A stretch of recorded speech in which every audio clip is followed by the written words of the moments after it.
everyone is focused on Iran's uranium program. To a bomb may not be uranium at all, but plutonium. Are we looking at the wrong place? Plutonium, which you can find in the spent fuel pond of a major nuclear power plant in Iran called Bushehr. The Russians who have helped finish the plant and operated it. And it's not for nothing that the Russians, for example, promised when they created this plant that they would take all the spent fuel back. Well, they did, but they never actually took it back. They probably should have done so every at least 3 to 5 years. Well, they ran the plant from 2011 to roughly until a few months ago when they shut it down.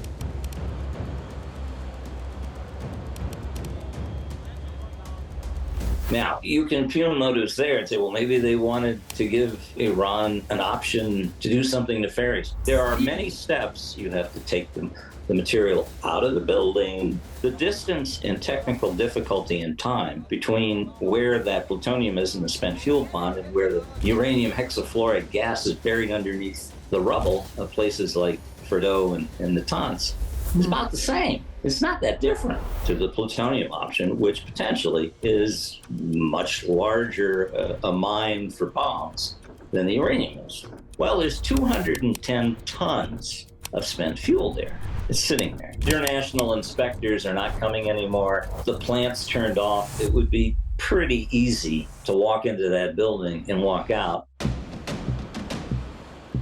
with the fuel assemblies and start chemically starting the process down the road to an insertable implosion core, plutonium that can be used to make bombs. Roughly enough plutonium to make not about 10 bombs, but 200.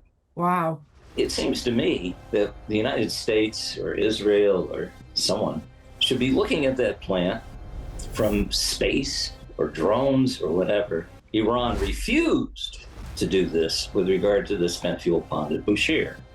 They were forced to accept it for their enrichment activities at Natanz. How real is the risk that Iran could pursue this plutonium path quietly and surprise the world? That's quite possible.